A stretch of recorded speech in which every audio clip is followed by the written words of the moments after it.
This is the Good Neighbor Podcast, the place where local businesses and neighbors come together.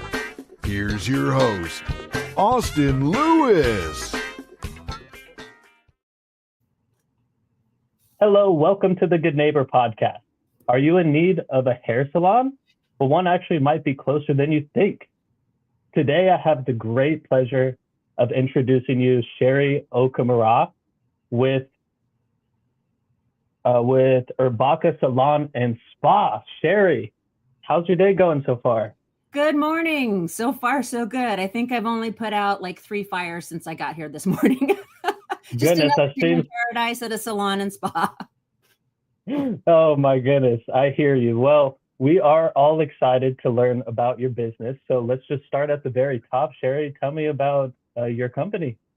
Well, it was started in 1998, if you can believe that. We're going on our, 28-year anniversary in Portland's Pearl District. We're about a block away from Powell's. We're a hair salon that focuses on color because our current owner, who's owned the salon since 2014, Daria Daniel, is an educator for Goldwell. So she has taught hundreds, if not thousands, of stylists in the Pacific Northwest and across the country. She's been doing hair for over 30 years, been educating for Goldwell for that long. And so we do a lot of color. If you've gotten yourself into a pickle and made your hair a color you didn't want it to be at home accidentally, or you were at another salon and it didn't quite go the way you wanted, we're usually the salon people turn to fix that. But we also do great cuts, and we serve all ages, all genders. We are a very big supporter of the LGBTQ plus community.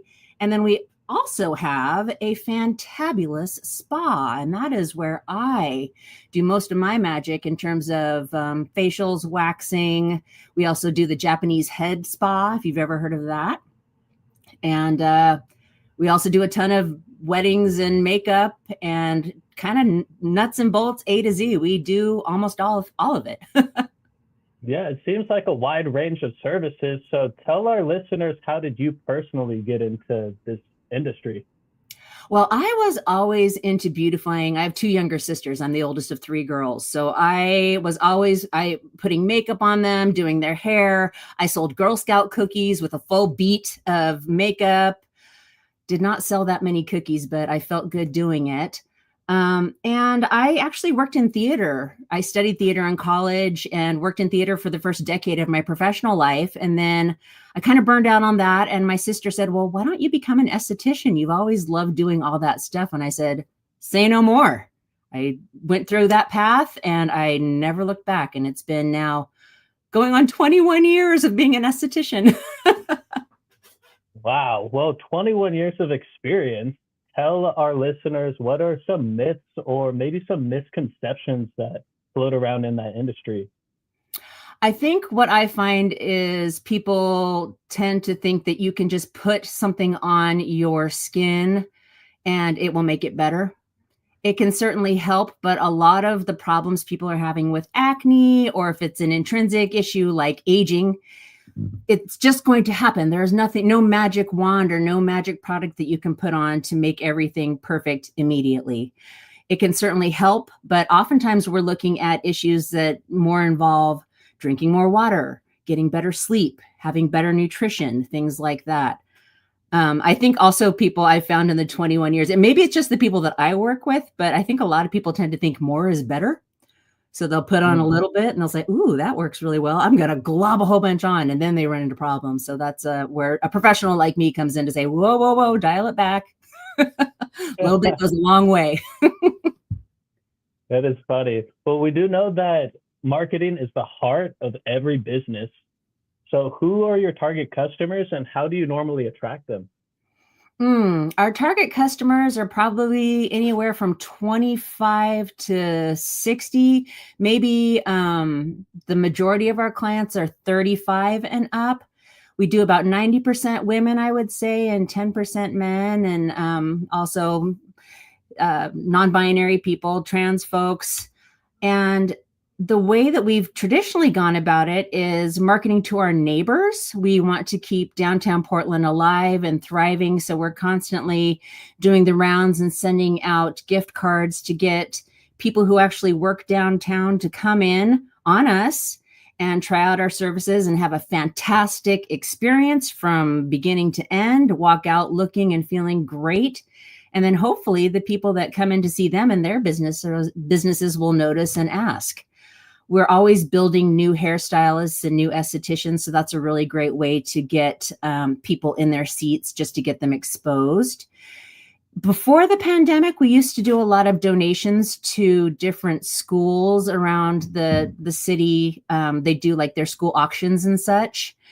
But I'm finding after the pandemic, we're not getting as many asks for that, which is kind of a bummer. We're more than happy to help however and whenever we can. Wonderful. Well, honestly, Sherry, you have a lot of experience and this is a fascinating topic. Have you ever thought about doing your own podcast? No, thank you. It's nice that you think so. No, I'm actually in my spare time a stand-up comedian. So wow, that was my next question. That's how I spend my fun time. My next question was outside of work. What do you like to do for fun? So dive into that. Yeah, well, I mean, I may have left the theater professionally, but the theater has not left my heart. So I have tried so many different things, acting, producing, directing, and that all comes in really handy working in a salon. Because I tell you what, there's no more dramatic place than a beauty salon, even more dramatic than the actual theater. So over the past couple of years, I've been taking clown classes.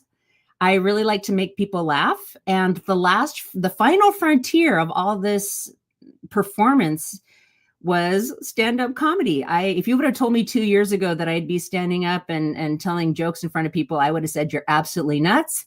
That sounds too hard. It sounds too scary. But I've kind of taken to it like a duck to water. And I'm currently working on my new set that'll be going up. I'll be going up on stage probably mid this month or early next month. Wow, I love it. Well, we are about out of time. So Sherry, please tell our listeners one thing that they should remember about your company. Urbaca is woman-owned. It's locally owned. We're not a chain, and we've been here a really long time making Portland pretty. So if you need someplace that is tried and true, please check us out. We're at urbacasalon.com. Right on. Well, I know that there's one word on every listener's tongue, and that word is how. So I know you mentioned your website. How else can they learn more about Urbaca Salon and Spa? If you go to Instagram, we're at Urbaca, URBACA_salon, and you can check out our work there. We've got everything from haircuts, color, hair extensions, the head spa, the regular spa, all videos and photos for you to check out. And you can contact us there or through our website. Well, Sherry, it was a pleasure. I really appreciate you for being on the show. We wish you and your business the best moving forward. Thanks, Austin. I really appreciate the opportunity. Have a great day. Thank you for listening to the Good Neighbor Podcast. To nominate your favorite local businesses to be featured on the show, go to gnpportland.com. That's gnpportland.com. Or call 971-626-1977.